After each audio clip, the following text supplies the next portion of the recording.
Fantasy can feel like an invincible foe, right? It just seems perfect. It doesn't matter how much bad stuff's going on in your life. You just close your eyes and picture somewhere amazing or some incredible experience. And in fantasy, you're there with zero effort of your own, right? Well, fantasy actually has a glass chin to it. A glass chin meaning you hit that one weakness and the whole thing falls apart. Think about it this way. You ever watch television and you are super hungry, and all of a sudden, a commercial comes on for food, much like the one on my TV here. So the idea was there was not a good way to get like food on a TV screen, and so I went the goofy route, and I hope that you can get a little chuckle from you or the guys in your group for this silly analogy that's on here. But also hope that the point of the analogy is not lost, that trying to eat food on a TV screen is going to kill us because it's not actually real. And I found guys in my group this topic of fantasy where for a lot of the guys, this is their biggest struggle. And some guys they'd never even been able to label it or identify what it was, and it's just been sucking the life out of their life. So, and you see that food and it looks so good, your mouth starts to water and it looks exquisite, and you haven't eaten, by the way, in days. So what do? You do what anyone would do when you're hungry. You just take a big bite into the screen. And what happens? Well, pretty much besides looking silly, nothing happens, right? The food on the screen, it doesn't leave the screen and enter into your body. I get no nourishment. I could take as many bites out of this screen as I would like, and nothing is going to change except I'm going to get hungrier and hungrier and hungrier. This food will not nourish, nor will it satisfy.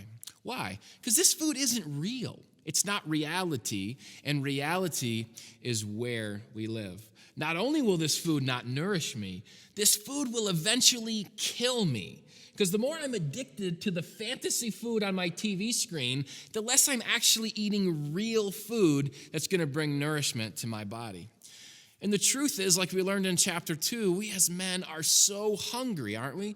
We're so hungry for validation. We're so hungry for acceptance. We're so hungry for approval. And here comes fantasy to fill all of those needs for us. If I asked you what the opposite of life is, you probably would say death. And that's true, but another opposite of life is fantasy. Because fantasy takes us away from life to the point that we dry up entirely. You've probably heard the phrase before, the grass is greener on the other side. Well, how about the phrase, the grass is greenest where you water it?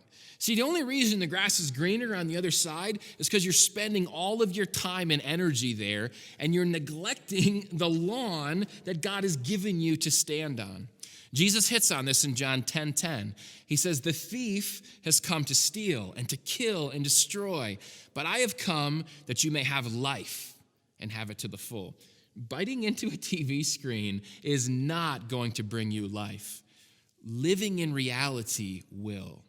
Embracing reality will. That's the thing about reality. Jesus isn't saying, oh, this is what I've given you, just put up with it.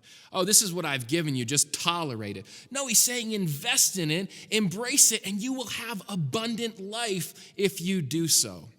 Check out Proverbs 5 in your small group. Read through it. And what it is, it's an old man giving advice to a young man about sex.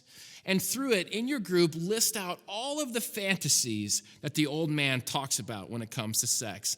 And within that fantasy, divide it up then between reality that's positive and reality that's negative. So here again, I think in the video it's a little confusing what I'm trying to say, but this is a really helpful exercise as well, and it's similar to other ones that you've done before. But have you guys read through Proverbs 5, and this will be a familiar text to you guys by this point. I would start with the negatives and So read through the whole thing and then go back through it and say, all right, guys, what are the negative consequences mentioned in Proverbs 5 regarding living in fantasy? And they'll start listing them off. And if they're stuck or confused, just start listing anything negative that's in the text, anything negative that happens. So, for example, the woman is bitter as gall. Okay, write that down. Or sharp as a double-edged sword. Write that down. At the end of your life, you'll groan. Write that down. There's all these negative things. Her path leads straight to the grave. Write that down. And you'll have this really extensive list by the end of it. And you can read through the list. And again, this is just, it feels corny, but it's really powerful to read through the list and then have the guys raise their hand and say, okay, who wants that in their life? Right? Nobody raises their hand. Okay, now we're going to make a list of the positive things that come with, and you could phrase it however you want. I usually would say the positive things that come with living in God's reality, the positive things that come from obeying God, and list those things out. And it might feel a little bit more abstract for the positive side because there's so much negative stuff in Proverbs 5.